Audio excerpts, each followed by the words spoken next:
I'm Deborah Wiley. I chair the Wiley Foundation, and I'd like to welcome you to the 15th Annual Wiley Prize in Biomedical Sciences Award and Lecture Program that Rockefeller University has kindly hosted over these years. This year's prize, our 15th, as I said, is awarded by our distinguished jury, some of whom are here today, Günter Blobel and Titia DeLong from this distinguished university, Kai Salicati and Wayne Hendrickson of Columbia University, Bob Horowitz of MIT, and Joan Stites of Yale University. They work as a team to make the selection of this year's award recipient from nominations submitted by leading research scientists. Wiley continues to enjoy a productive and successful partnership with the scientific community for the advancement of research that began over 200 years ago. The Wiley Prize in Biomedical Sciences was conceived as a way to recognize and to give back to this community. We chose to focus on biomedicine because of the extraordinary progress and change that takes place. Our goal is to recognize specific contributions that demonstrate the nominee's significant leadership in the development of research concepts or their clinical application. Particular emphasis is placed on research that champions novel approaches and challenges accepted thinking in the biomedical sciences. We're pleased that in the past, previous winners of the Wiley Prize have gone on to win the Nobel Prize in Physiology or Medicine. And we are also pleased that the Wiley Prize winners have also received the Lasker Prize in Basic Medical Research. And for those of you who were here last year, you will recognize that Evelyn Witkin and Stephen Elledge won this prize last fall. This year, the Wiley Prize in Biomedical Sciences is being awarded to Yoshinori Ohsumi for the discovery of how cells recycle their components in an orderly manner. A process, a process known as oh dear. Thank you. I am not a scientist, I'm a social scientist. Autophagy, which is critical for the maintenance and repair of cells and tissues. Dr. Osumi began his work with a postdoctoral position at Rockefeller University and is currently a professor at the University of Tokyo. He is also Professor Emeritus at the National Institute of Basic Biology and is an honorary professor at Tokyo Institute of Technology. Would Professor Ohsumi please come forward so that Günter Blobel and I can present him with the Wiley Prize in Biomedicine, and then we will proceed with the lecture. And Kai Salicati will make that presentation shortly.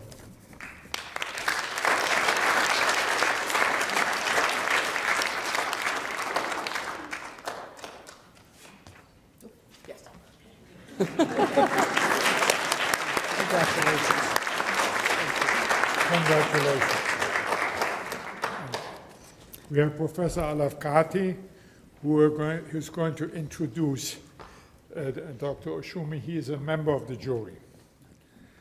Good afternoon, everybody. And as Dr. Blobel mentioned, I'm Kai Salicati. I'm at Columbia University, and it's my pleasure to introduce Professor Ohsumi to the audience here. Professor Ohsumi obtained his Doctor of Science at the University of Tokyo and then came to the Rockefeller University, where he was a postdoctoral fellow in Jerry Edelman's lab.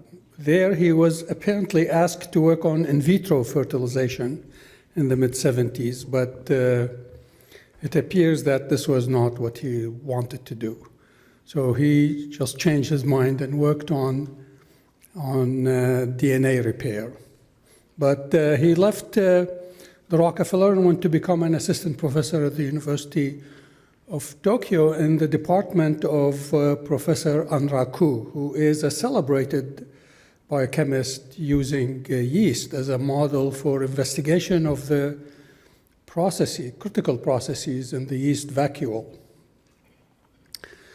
There, for over a period of a few years, they established a tremendous amount of knowledge about the function of the yeast vacuole. Those of us who worked on vacuoles, not really in yeast, were always terrified to open any recent issue of the JBC for fear that Dr. Osumi and Anraku have already done what you've been working on for a long time. Eventually, he set up his own lab and was very interested in a process that had been probably best established at the Rockefeller University by Christian de Duve, which is autophagy. The problem with autophagy, which is a process where many of you know, the cytoplasmic organelles as well as cytoplasmic components get degraded inside the lysosome. The problem is that the most definitive assay for examining autophagy was electron microscopy, and it's wonderful as electron microscopy and other microscopy is. It's very difficult to make very rapid progress, especially in molecular structures.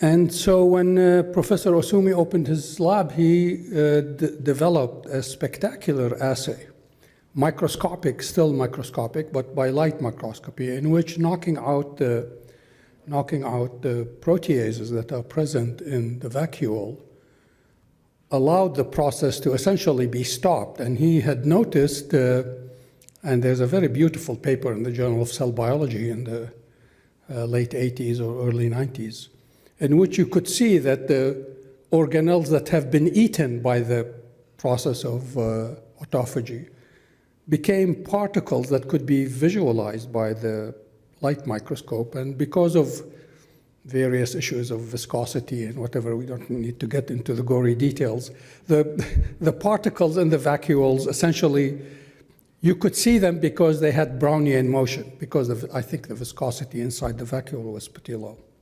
And that provided an incredibly powerful assay. It's a direct, completely a direct assay of the process itself. And from then on, progress has been in Professor Osumi's lab amazingly rapid, with identification of at least 18 genes that mediate various stages of autophagy, from the development, the initial development of small particles to development of membranes that engulf these particles and eventually fusion with the lysosome.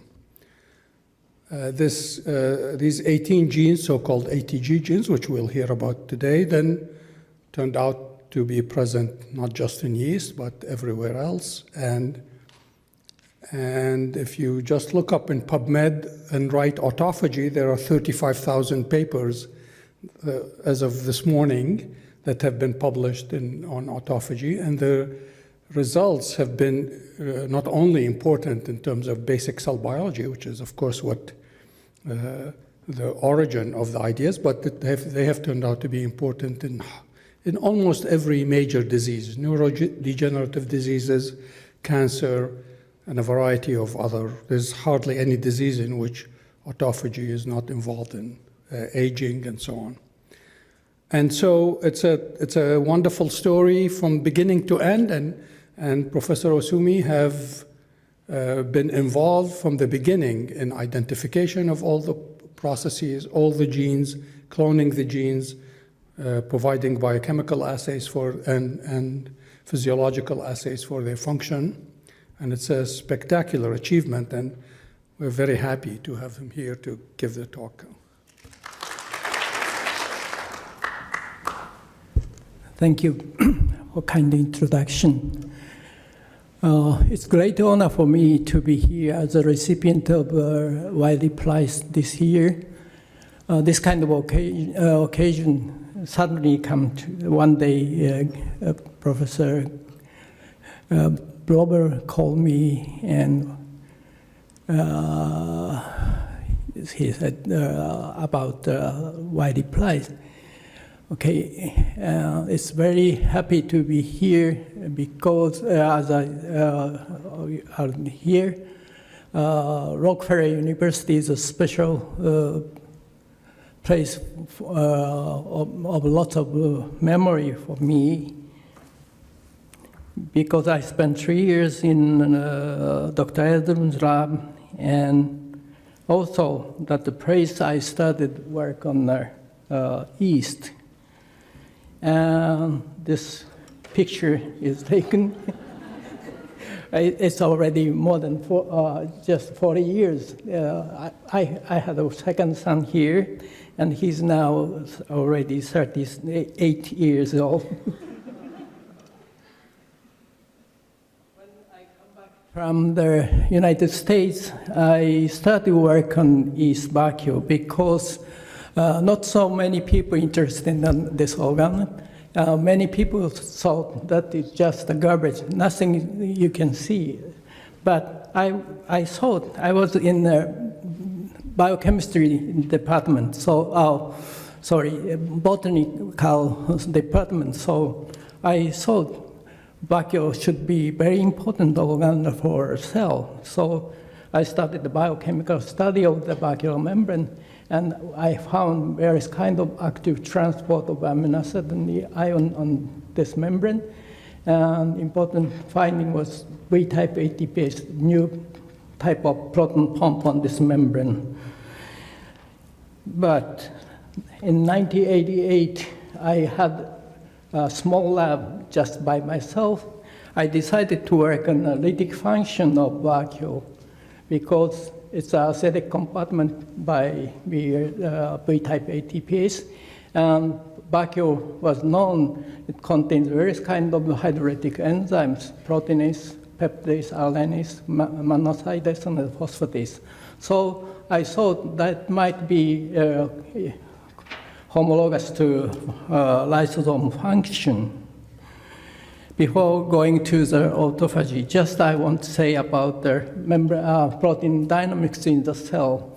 When I was at Tokyo University, I always started this question for the first class of the biology. How many blood cells are made in just 1 second in our body? Just a small number of figures. The answer is blood cell is made in our body 1 times 10 to the 6 cells per second. How about hemoglobin inside the blood cell? 1 times 15 molecule per second. From this figure, I want student to see how the cell is maintained dynamically. Another example is that this is a figure of the Tokyo University campus. You can see the gingo tree 4 seasons. We have nice 4 seasons: spring, summer, autumn, and winter. You can see you can enjoy a change of the leaves. And this is a rice field. Okay, in summer, leaves is green. That means there are lots of chloroplast in the leaves, and they photosynthesizing quite actively. This is just before harvest. All leaves turn yellow. That means all the chloroplast or photosynthetic machinery is broken down, and the amino acid is translocated to the grain of the rice. And so degradation of the protein is very important to make a new generation of rice and good rice to eat. Another example I want to say is the dynamics of the protein in our body. In our body, some people calculated about 2 hours, 300 grams of protein are made every day. That means exactly the same amount is degraded. But we are taking only 70 or 80 grams of protein from food. So that these figures suggest us that lots of amino acids come from the pre-existing protein degradation. So we have a really nice recycling system of amino acid in our body. So life is just the equilibrium state of the synthesis and the degradation. So it was amazing. It was a surprise for me every 3 months, almost all protein are replaced in our body. So it's a big difference between the organisms and man-made machine. And also, degradation is so essential for survival. We can see several news in the newspaper. For example, we can stay just in water more than 1 week. That means the protein synthesis is stopped. All the protein synthesis under starvation is use the recycling amino acid to make essential protein synthesis. And so now we know degradation is not passive process. It's very active and requires so many genes and energy. And then we thought, first, Christian Dudu opened up the field of intracellular protein degradation. In 1955, he found the rhizome by self-fractionation method. And then Rockefeller Group analyzed the process the delivery system of their material to rhizome. And 1962, again, Christian Dudu coined autophagy. That means auto means self, phagy means eating. So eating, self-eating process, degradation of self-constituent into rhizome. However, not so much mechanism of the autophagy was done, was not proceeded. And then more than 20 years ago, another intracellular protein degradation system was found. Of course, that ubiquitin proteasome system. This is a very specific protein degradation system of strict recognition of target protein. And this degradation system function regulating so many important biological functions. So protein degradation become a really hot field in cell biology. But protein degradation in lytic enzyme, lytic compartment, lysosome, was not so much progress was done. The reason autophagy study was difficult, one is, of course, they need an electron microscope to detect the autophagy. And autophagy was thought as a non-selective degradation system. Okay, we know about 2 to 3% of total protein per hour. It's at most degradation, but it's very difficult to detect 2 to 3% of the protein degradation. Degradation is much difficult to detect in the synthesis. No quantitative assay system of autophagy. Still, this is a quite important, quite severe problem in mammalian cell. Still, so there must be a good model system. As I said, I was working on the yeast vacuole. This is the acidic compartment containing, occupying about 20 to 30% of the cell volume. And it contains various kinds of hydrolytic enzymes. So I thought if this is a really lytic compartment in the cell, the problems are what and when and how protein come across the vacuolar membrane to the hydrolytic enzyme in the vacuolar sap. So that's the original question I had. And, sorry. Okay. The hint was I thought, okay, yeast cell if a cell faces to the nitrogen starvation, they start to this kind of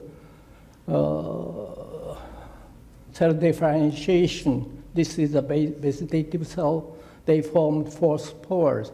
So this whole dynamic change of inside the cell occurs under nitrogen starvation, no nitrogen source.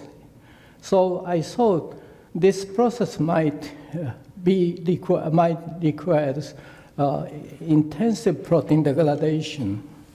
Another hint was shown here. Vacuole is relatively large size and no structure inside, but very few, just several kinds of lytic enzymes, no other protein. So this concentration of protein in the vacuole is so low. So just a solid solution, I always saw under microscope is cell, and I realized something got into this compartment. I can easily detect those kind of structure. So I started work on nitrogen starvation condition under microscope, but I couldn't see anything. One day I thought if I use a vacuole protein, it's deficient mutant cell. It's already made by Elizabeth Jones, Beth Jones, and it was already in the East Genetic Stock Center.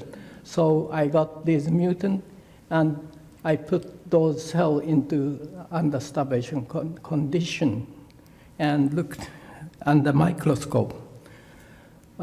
This movie just I found at that time.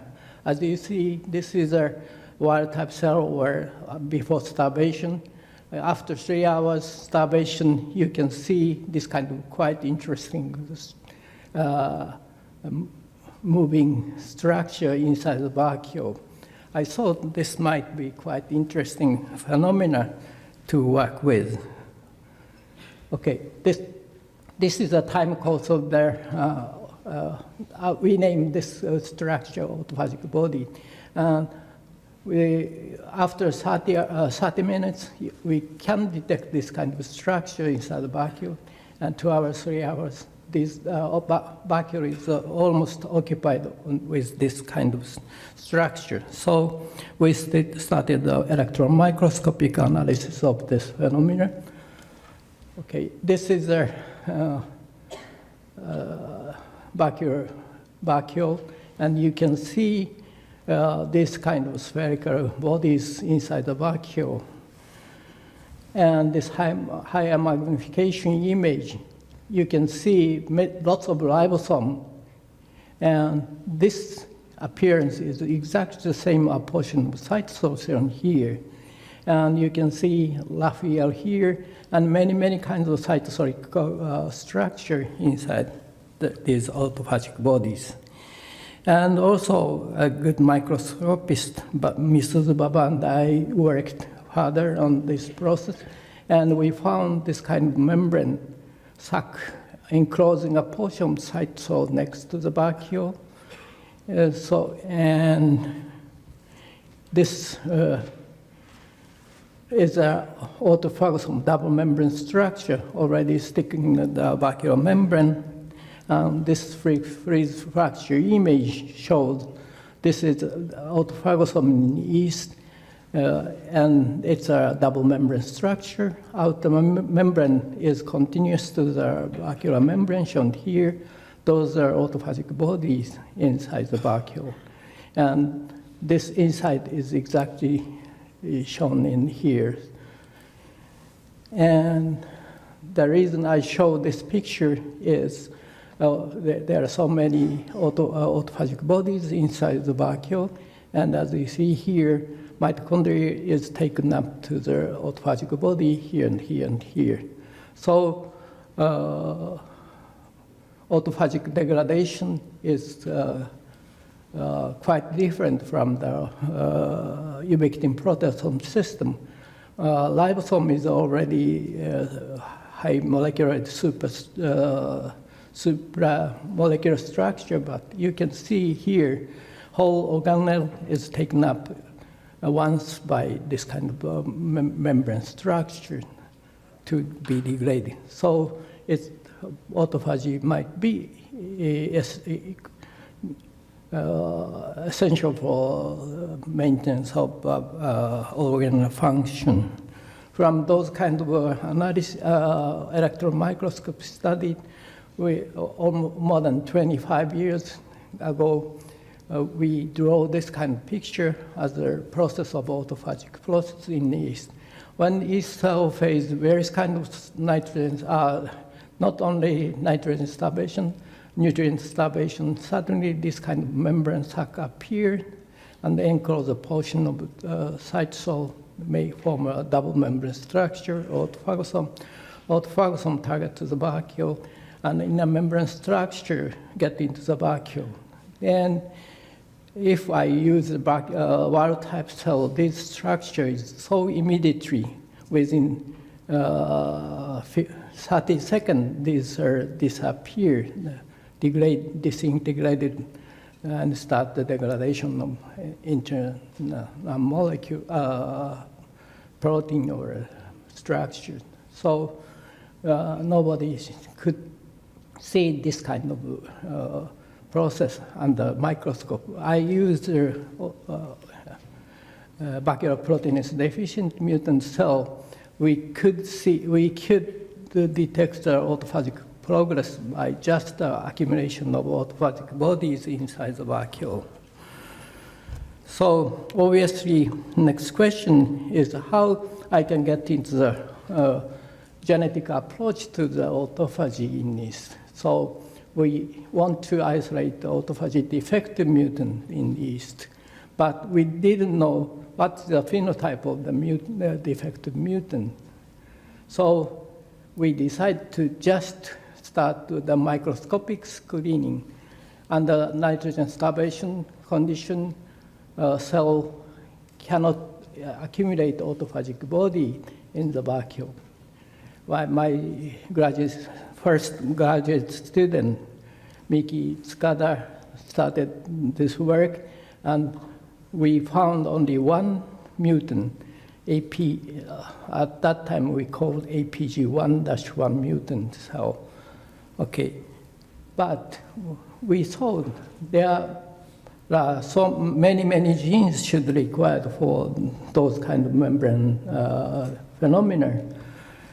But so we analyzed the ATG1 mutant, and one ATG1 mutant can grow quite normally in YPD medium. It's a rich medium. But we found one phenotype of ATG1 mutant. They cannot survive after long nitrogen starvation condition. They start diation here. So I thought that might be caused by the defect in autophagy. So we started the first screening. We selected the loss of viability phenotype cell by plating, and then we looked by microscopic screening, and this time we could get hundreds of autophagy defective mutant, and complementation analysis we could get 14 ATG genes by just the first screening. Since then, we are saying 18 ATG is essential for autophagosome formation yeast. So first screening was very effective. That helped a lot for further studies. So we started the cloning of ATG genes, sequencing of the ATG genes, but unfortunately, or fortunately, all ATG genes, or almost all, are novel uncharacterized genes. We couldn't get any hint about the function of ATG genes. But when I moved to the NIBB, suddenly we could get many findings. Novel Mizushima, I asked him to, when he come to my lab, just cloned by my wife's lab, ATG12. He looked at Western blotting of ATG12. He found two bands. It's a ATG12, but we found a very high molecular weight band here. And we found, Nobel found ATG5, ATG7, ATG10. We couldn't see any high molecular weight band. This was their first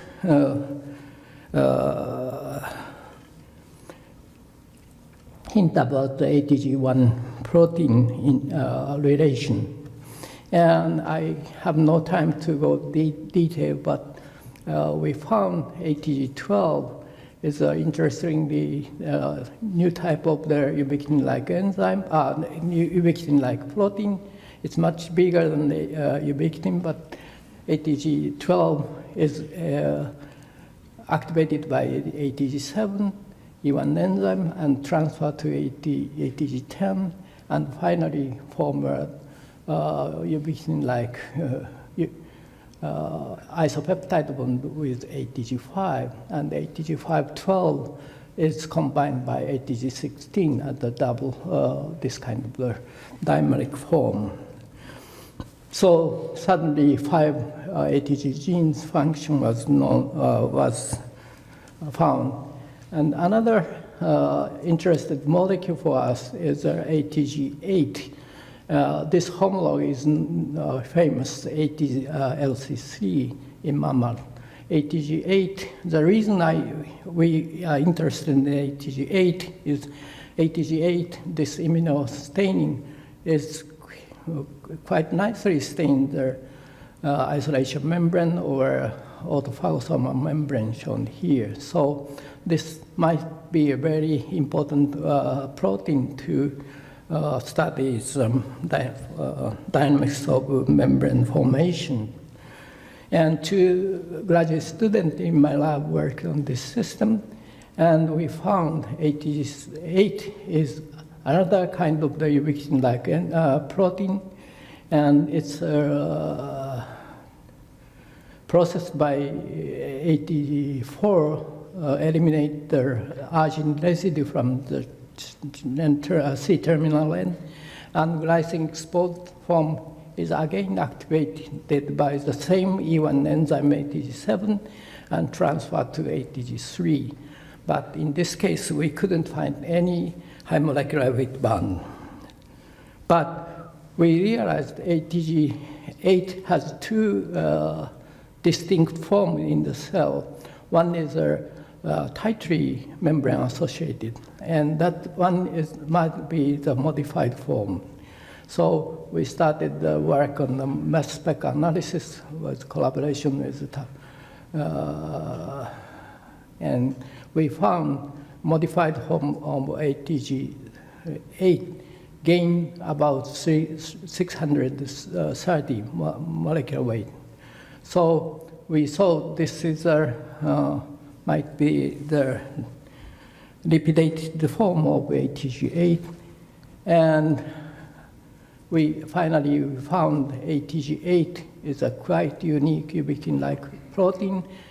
It's conjugate with not protein, but phosphatidylate amine, and form a amide bond between PE and ATG8.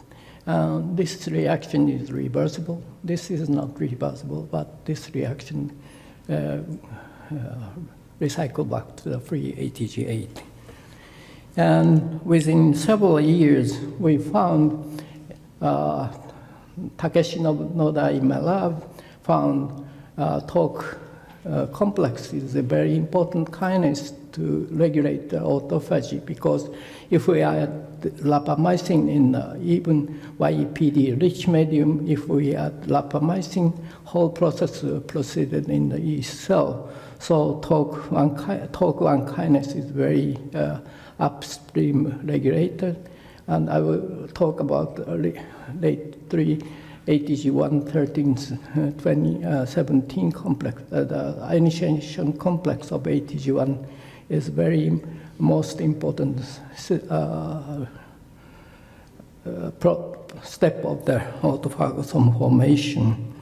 And Aki Kihara in my lab worked on the another ATG gene, and he found autophagosome formation requires a specific type of the PI3 kinase complex shown here.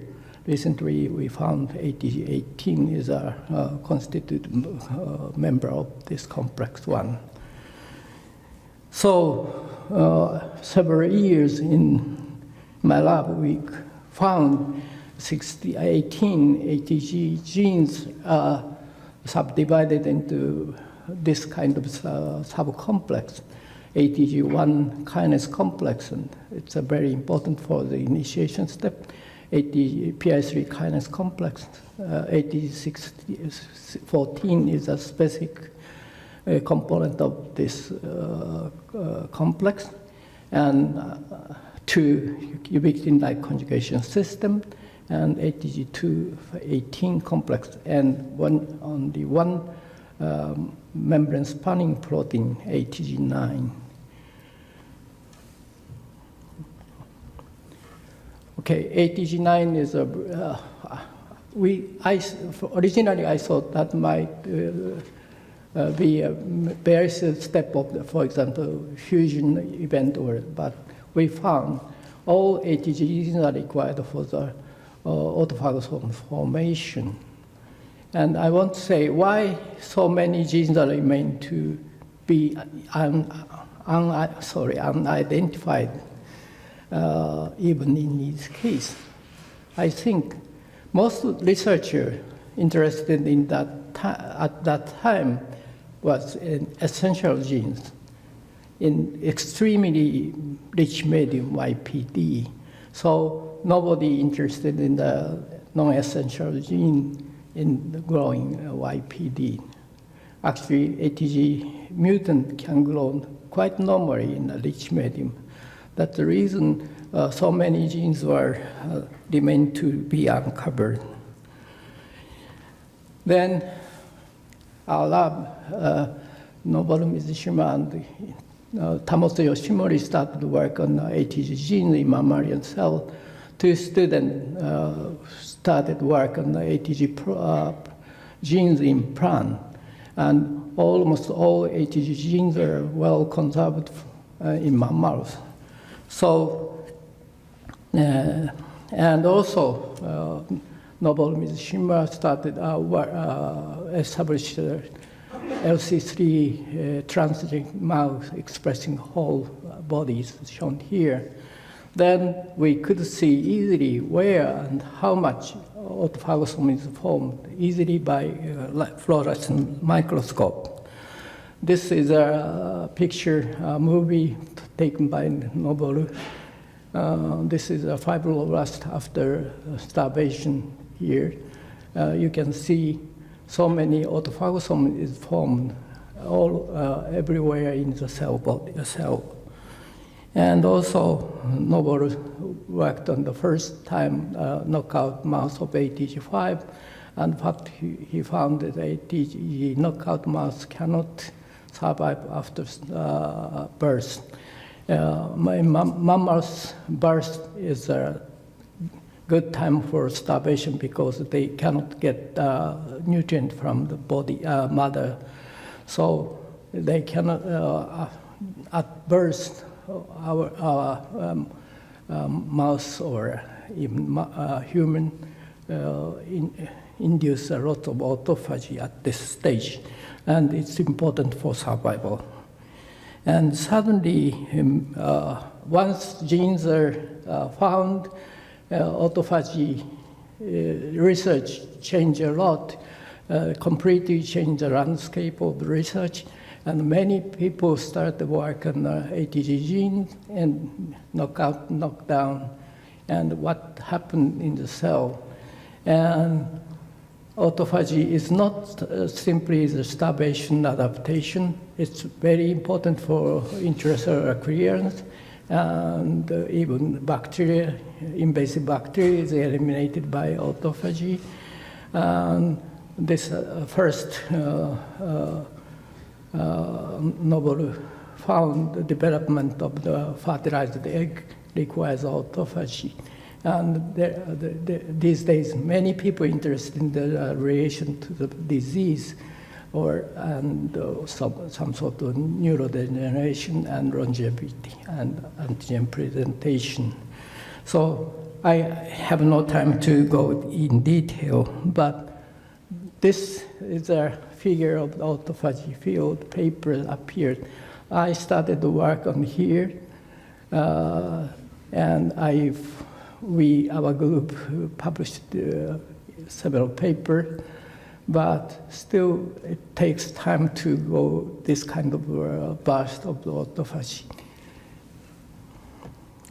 And since we found many genes, we stick to the yeast system to know every ATG genes doing what. So first, one student worked on the intracellular localization of all ATG genes, and what we found, almost all ATG genes show this kind of dot structure next to the vacuole, at least partially. So we saw these are the very important structure for forming autophagosome. So we named this one pre-autophagosome structure. Then we knock out every gene and what's happened to the recruitment of these other protein into the past. And we found this kind of the hierarchical relation among ATG genes shown here.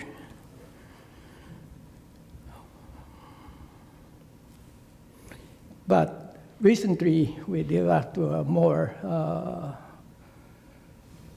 good camera system. And as you see here, ATG17, it's a dimeric form of ATG17, 29, 31 trimeric complex of dimer.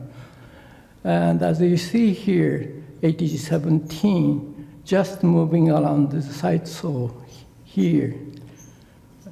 And under starvation condition, still you can see lots of ATG17 complexes moving around the cytosol, but small portion of ATG17 stick to this kind of structure. Those are just we showed the past structure. So that means every autophagosome formation step, only small amount of ATG protein doing something. And this is a working model of our past formation. Okay, mostly early event is activation of ATG1 kinase forming a pentameric structure, ATG1, 13, 29, 17, 29, 31 pentameric complex formation. And then ATG9 comes and PI3 kinase join to the past, and finally ATG2, 18 complex join.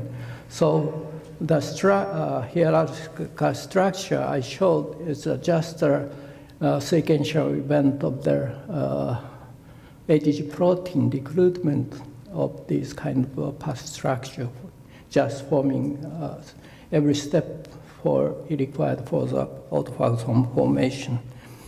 And long time we are collaborating with Inagaki and Noda's group, and we want to know all three-dimensional structure of ATG protein.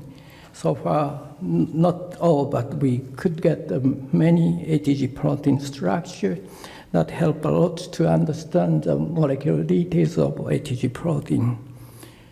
Now, just I want to show the recent work on the early step of the autophagosome formation, just the dynamic ATG9 ATG1 complex formation step. As I said, ATG13 is a critical key regulator. ATG13 has a quite interesting structure.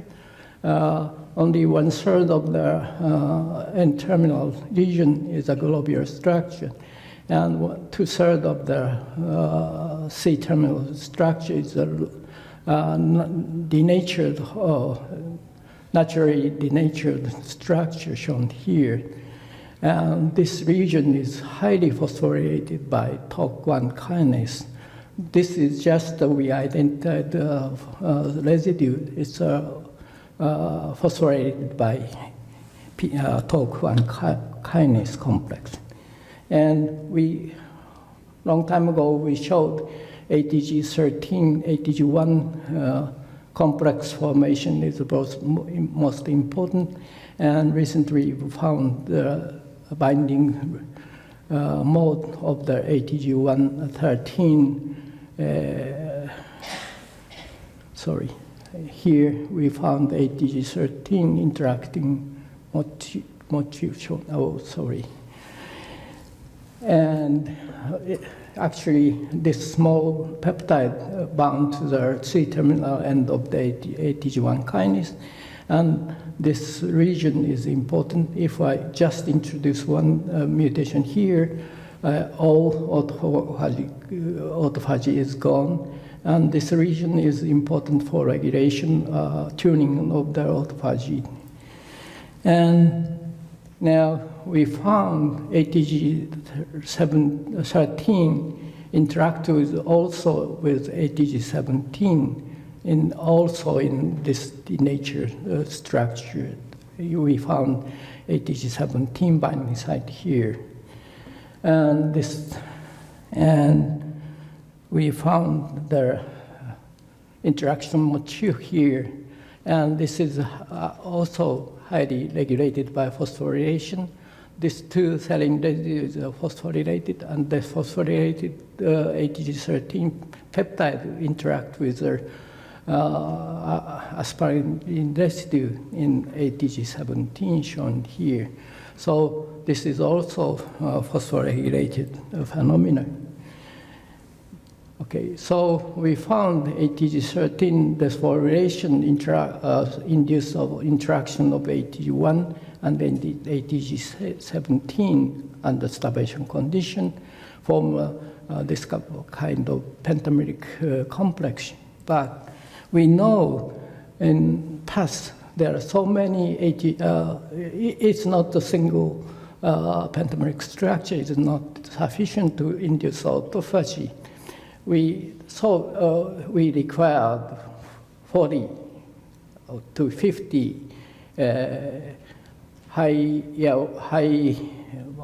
supermolecular assembly of this complex. And we want to know how this occurred. And recently we found another ATG17 binding site, ATG17 binding site in ATG13. And both binding site is essential for past formation shown here. And we recently analyzed the formation of the high molecular structure. And this is the ATG17-2931 complex shown here.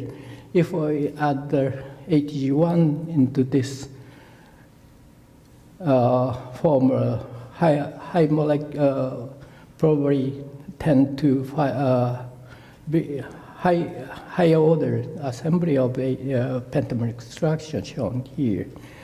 And if we add the mutant of the ATG17 binding site, we can see a little bit bigger, but no this high order structure.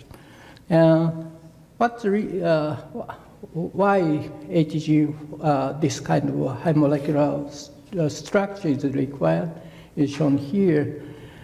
Okay, and the starvation of the condition, ATG1 kinase should be activated.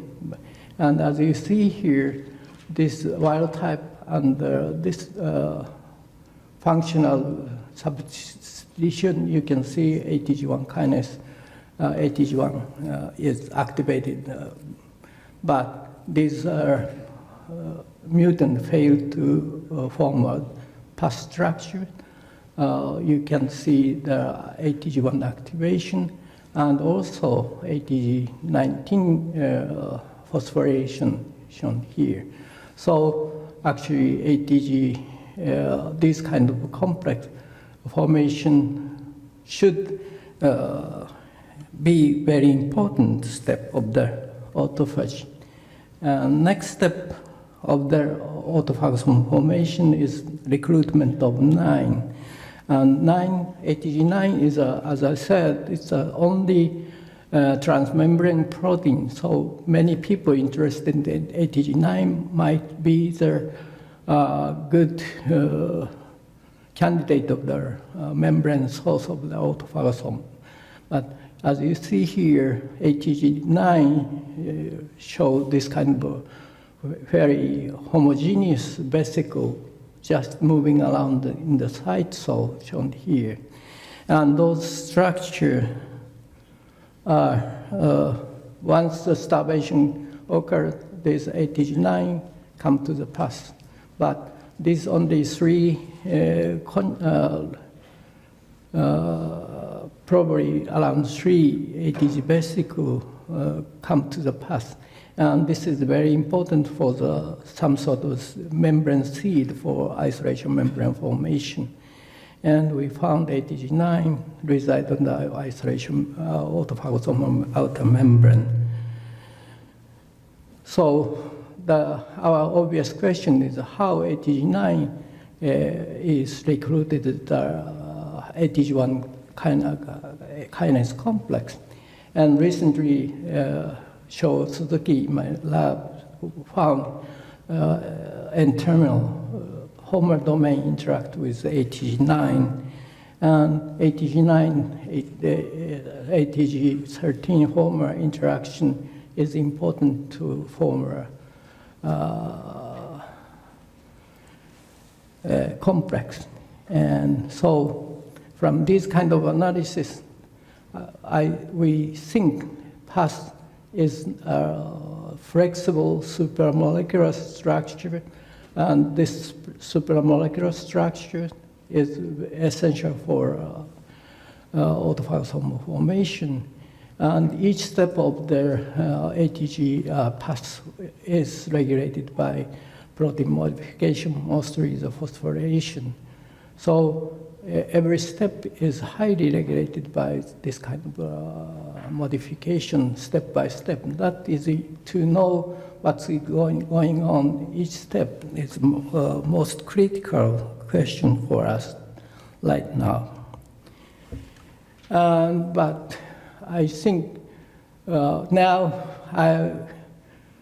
besides this kind of autophagosome formation, recently I want to go back to the original question of the autophagy to be answered. When and what and how cytosolic components are degraded by autophagy. We need more about what is the induction condition, what kind of nutrient limitation induce autophagy, what is the signal of the interaction, and of course, some on autophagy is a selective or preferential target of autophagy we want to know. And I believe there are so many kind of mode of autophagy. Just we are saying autophagy in single word, but we need to know what kind of mode of autophagy is going on in each condition. So it's a very important question for us to be answered. And also we need to identify what is the process of the degradation in the vacuole lysosome, and also what is the degradation product, and what is the fate of those kind of degradation. And now we know these are 8 genes I said is a core machinery for membrane formation. If we have several specific components, these processes become a selective type of autophagy.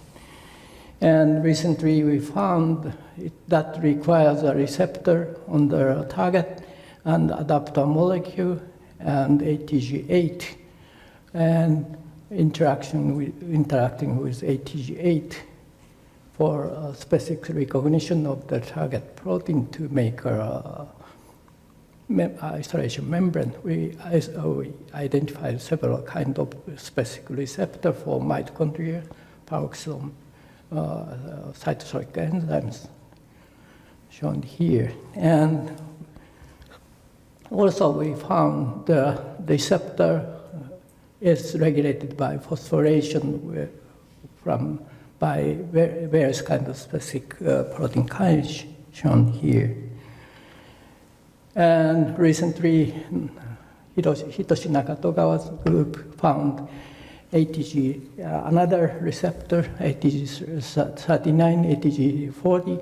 Those are typical receptor molecule, and those required for the degradation of peripheral EL and portion of nuclear membrane with nuclear material to be degraded. So we want to know what is the first physiological function of this kind of specific nucleophagy or ER-phagy. And just I want to mention about the starvation condition. We analyzed what kind of starvation induced autophagy. Tomoko Kawamata in my lab recently found zinc. Zinc is a very important divalent cation, but zinc starvation, ATG mutant cannot grow well. And we found zinc starvation induced lots of autophagy by morphologically and biochemically found zinc starvation induced autophagy. That means zinc protein is degraded by autophagy, and zinc availability goes up. That's the reason wild type can grow under strict zinc starvation. So not only protein, but this kind of ion is regulated by autophagy. Last example I want to show is recently, again, Tomoko studied the metabolic change during the autophagy, and we found these nucleotide transiently increased just like this. And we thought that might be resulted by RNA degradation. As I showed previously, lots of ribosome is taken up with the vacuole, and so RNA should also degraded by autophagy, and we found RNA1 is a responsible RNase. For 8 is a nucleotidase, and nucleoside come out from the vacuole. It's immediately degraded by base and ribose, and almost all bases are secreted out from the cell.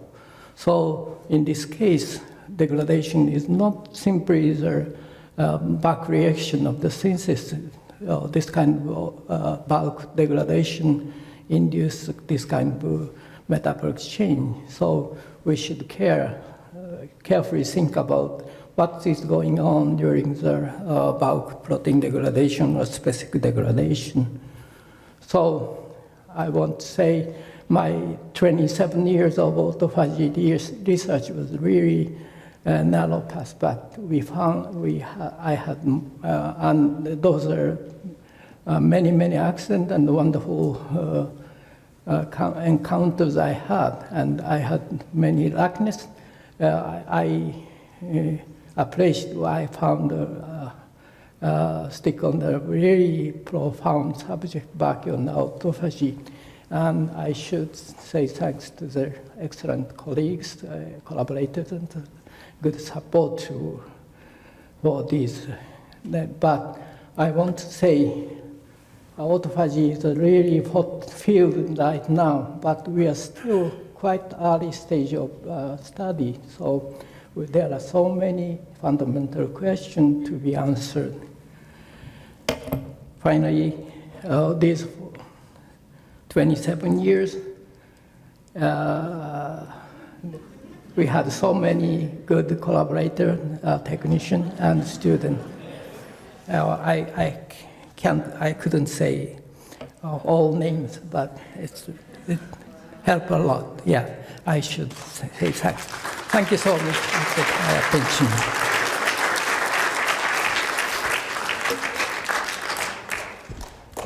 Thank you very much for a delightful lecture. Are there questions? I would like to ask you a question. What's your idea about how the cell, or at least the ATG1 complex, recognizes that there is nitrogen starvation or amino acid starvation? Yeah, that's also a good question. It's very difficult to answer. Someone says amino acid itself is signal for it, but we don't know yet exactly what. But it is not mTOR itself that gets activated, because there's recently a discovery that there's an amino acid transporter in the vacuole, vacuole that seems to be very important in the assembly of mTOR. Yeah. So in that sense, also we need more careful biochemical analysis. That's the reason I want to stick on the vacuole system, because vacuole is so easy to analyze biochemically. What determines the size of the autophagy? That's also a very important question to be answered. Nobody knows about the. We don't have any large autophagosome formation mutant. Many mutant. We can see a smaller autophagosome.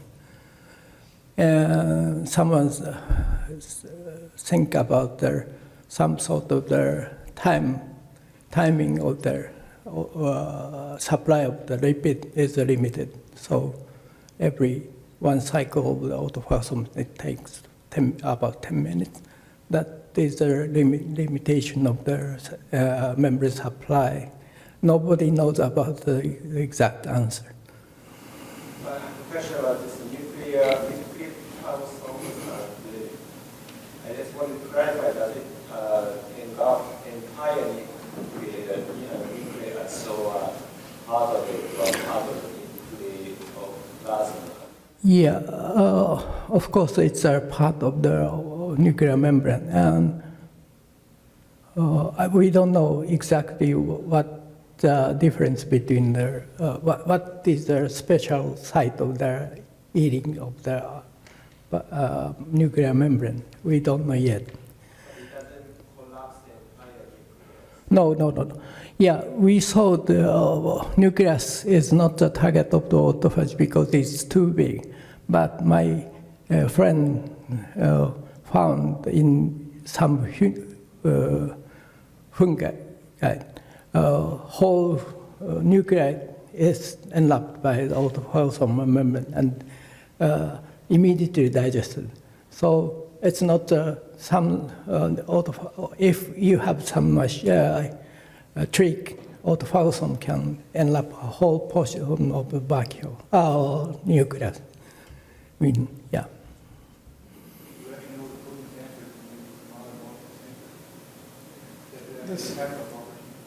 The sensors for what? For recognizing autophagy,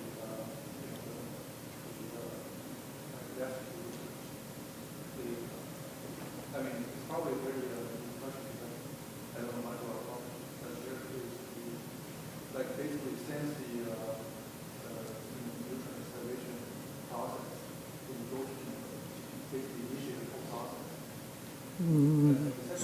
Sort of similar. Let's answer one and then we'll come to your second question. Again, it's about the sensors, what you think of the sensors for probably beginning the process. there are many sensors. For example, almost all work was done by nitrogen starvation. But recently, I'm interested in various kinds of starvation conditions. For example, carbon starvation, different mode of autophagy occurs, and probably it's a signal for the autophagy is different in each, not each, but several starvation condition induction requires other signal transduction. Even in yeast, it's an open question for us still. That's the reason I said we are some pretty mature stage. Yeah. The second question is, I know, for example, people like the autophagy looking for protein-protein actions in the immune system of autophagy. Do you think there's the value of doing protein-protein actions using mitochondria-based proteomics to study interactions of these autophagy genes and your different conditions? Do you think there's still value to do that? Look for the novel interactions. Speak up!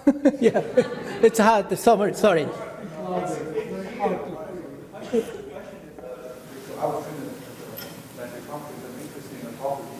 And the question I was asking is, which I haven't seen, for example, people try to do large-scale identification of protein actions for autophagy.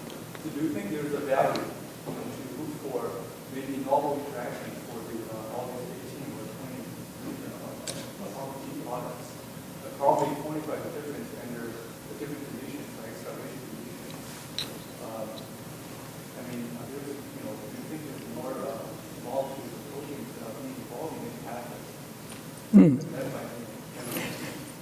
Yeah, of course, there should be more protein, ATG genes, even in yeast, but we call the core machinery is essential for, but if you think about the partial phenotype mutant, we have many genes that affected the efficiency of their autophagic degradation. So there must be many molecules modulating the autophagic activity.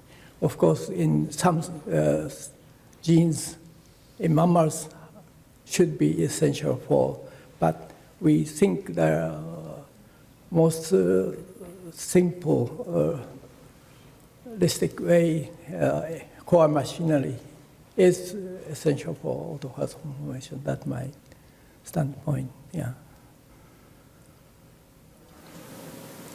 So we learned that there's an ATG12 that has a ubiquitin like system. Now, it's more of a curiosity question too, but why do you think there is an ATG12 system now as opposed to there's a ubiquitin-mediated proteasome system? And I'm just curious to see why the cells have a different, even though a similar system to start with. Yeah, but as I said, ATG12 or AT system is entirely different to the ubiquitin system. That is just forming the autophagosome. So it's not required for the recognition of the target. But probably two major protein degradation system is required. For example, as I said, autophagy is very easily to degrade lots of molecules at once. Okay, one autophagosome contains very big number of protein. Okay, so for example, nutrient starvation, you need quick, large amount of protein degradation.